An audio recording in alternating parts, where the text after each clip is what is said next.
La cuarta temporada del Mentalista arranca exactamente en el mismo instante impactante con el que había terminado la anterior.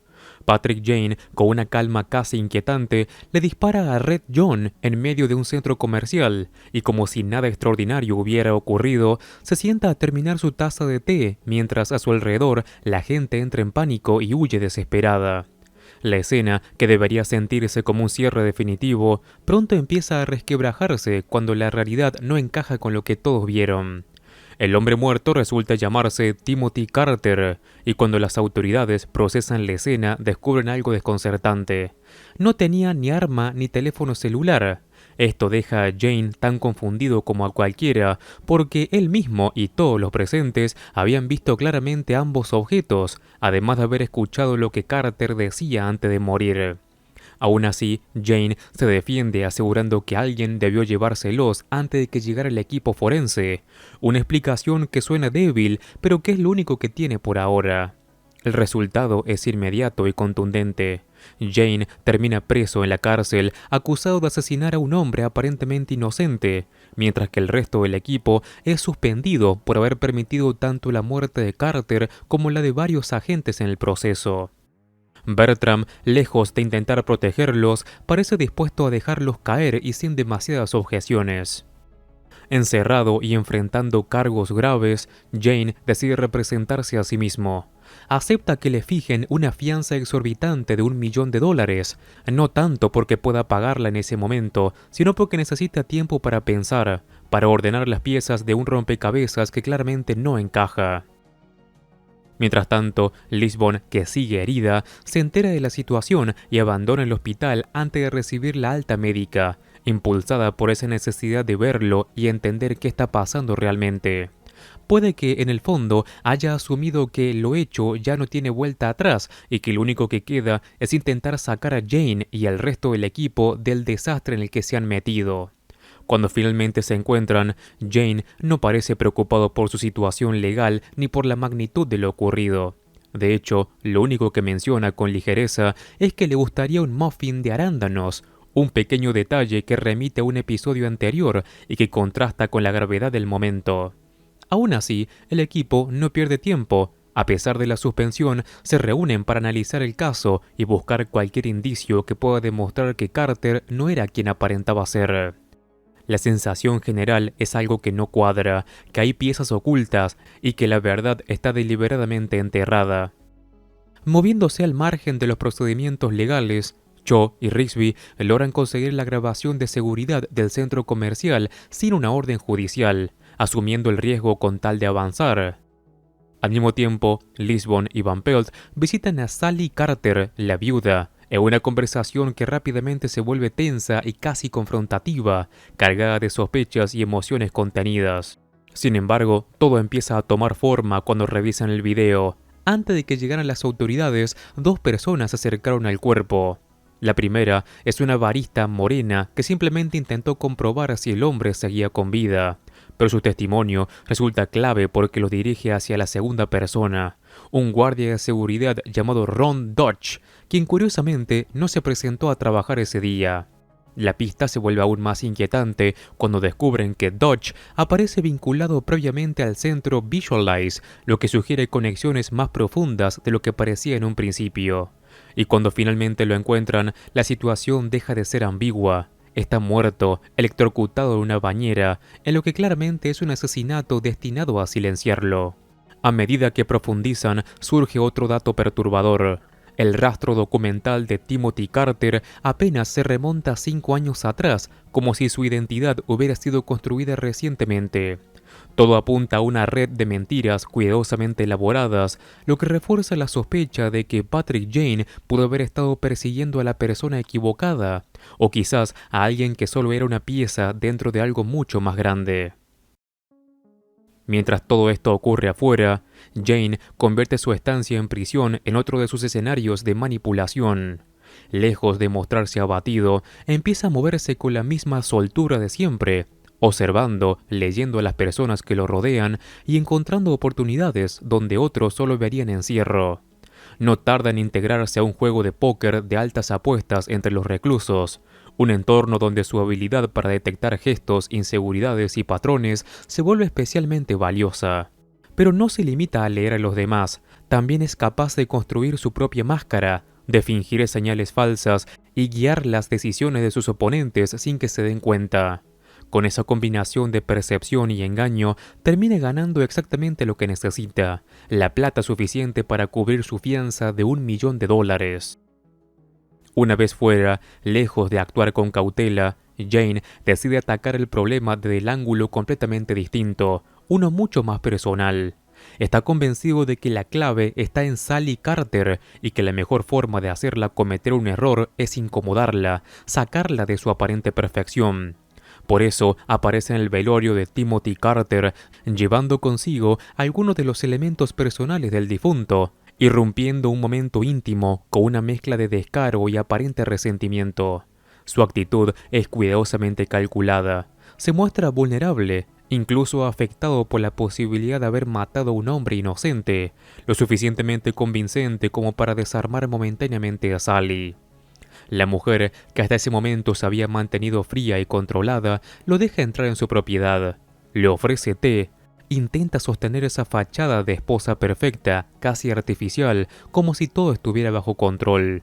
Jane observa cada detalle, cada gesto y cada palabra, absorbiendo información mientras aparenta fragilidad. Incluso logra que le permita usar el baño, algo que para cualquiera sería irrelevante, pero que para él es simplemente una puerta abierta a ejecutar uno de sus clásicos engaños. Cuando regresa, cambia sutilmente el tono de la conversación y deja caer una idea aparentemente inocente, pero cargada de intención. Si ella y su marido no tenían secretos, como insiste en afirmar, entonces ¿por qué él tenía una llave más que ella? No es una acusación directa, sino una semilla de duda cuidadosamente plantada. El efecto es inmediato. La seguridad de Sally se resquebraja, la incomodidad se transforma en irritación y finalmente en enojo, hasta el punto de echarlos de la casa sin contemplaciones. Sin embargo, eso era exactamente lo que Jane buscaba. A una cuadra de distancia, le pide a Lisbon que detenga el auto y le pregunta si está en condiciones de correr. Cuando ella, aún herida, le dice que no, él parece satisfecho, como si esa respuesta encajara perfectamente en su plan. Sin darle demasiadas explicaciones, sale corriendo y le dice que va a regresar a la casa de los Carter por su cuenta, indicándole que lo espere hasta que la llame. Aprovechando el caos emocional que dejó atrás, Jane logra volver a entrar en la casa sin ser visto y se esconde en un armario, paciente, esperando el momento adecuado. Permanece ahí durante el resto del velorio, inmóvil, escuchando y dejando que el tiempo pase hasta que la casa queda en silencio. Entonces, cuando todo parece calmado, sigue a Sally discretamente mientras ella desciende hacia el sótano. Lo que descubre ahí cambia completamente el panorama. Detrás de una pared falsa, oculta tras un panel aparentemente inofensivo, hay un espacio secreto, una especie de habitación clandestina donde encuentran a una joven encadenada. La escena revela una dinámica perturbadora. Los Carter llevaban una vida oculta, marcada por prácticas extremas y completamente alejadas de la imagen impecable que proyectaban. La llave extra, aquella que Jane había mencionado, no era un detalle trivial, sino la clave literal de ese espacio oculto, y, en un giro irónico, también estaba vinculada al propio juego de Jane, ya que termina conectándose con su casillero y su estrategia para desenmascararla. A partir de ese descubrimiento, todo se acelera. Sally Carter es arrestada y la joven encontrada en el sótano se convierte en una pieza clave, no solo para exponer la vida secreta de aquel matrimonio, sino también como testigo en un juicio de Jane. Lo que hasta hacía poco parecía un caso claro de asesinato injustificado, empieza a transformarse en algo mucho más ambiguo, más difícil de encasillar en términos simples de culpa o inocencia.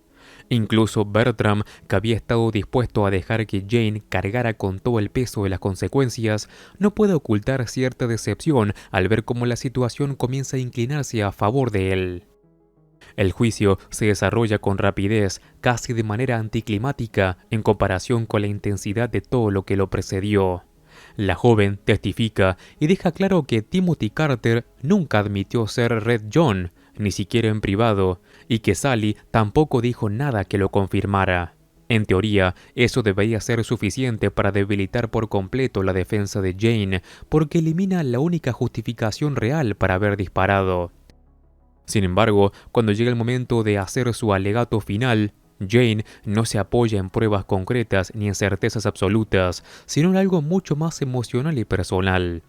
Construye su discurso como si Carter hubiera sido realmente Red John, describiéndolo como un hombre profundamente corrupto, alguien capaz de esconder su verdadera naturaleza detrás de una identidad fabricada y una vida aparentemente normal.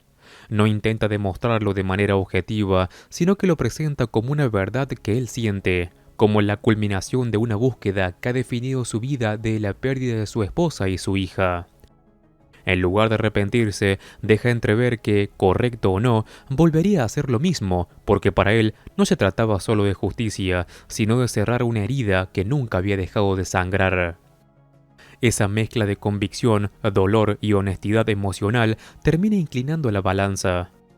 El jurado, en un tiempo sorprendentemente corto, lo declara no culpable. Es un veredicto que, más que basarse en hechos irrefutables, parece responder al impacto de su relato, a la forma en la que logra hacer que su necesidad de venganza resulte comprensible y casi inevitable. Pero cuando todo termina y el ruido del juicio se disipa, queda una verdad mucho más incómoda. En un momento de calma, lejos de tribunales y decisiones oficiales, Jane le confiesa a Lisbon que mintió, no como parte de una estrategia legal más, sino en lo más esencial de su argumento. Timothy Carter no era Red John. La afirmación que sostuvo todo su discurso, la base emocional que convenció al jurado, no era real. Esa revelación no borra lo ocurrido ni cambia el resultado, pero redefine completamente el sentido de sus acciones. Jane ha conseguido la libertad, ha evitado la condena y ha logrado, al menos en apariencia, avanzar. Sin embargo, en el fondo, sigue exactamente donde empezó, con la certeza de que Red John continúa ahí afuera, y con el peso de haber matado a un hombre que, aunque no era inocente, tampoco era el monstruo que llevaba años persiguiendo. Y con esto termina este episodio. Antes de acabar con este video, y si te gusta El Mentalista, te cuento que en el canal estoy siguiendo todos los capítulos caso por caso, así que te invito a que entres y encuentres toda la lista de reproducción completa y ordenada. Como siempre, me ayudas muchísimo al dejar un like y si querés, suscríbete así no te perdés nada de mi contenido. Un saludo. Master Movies.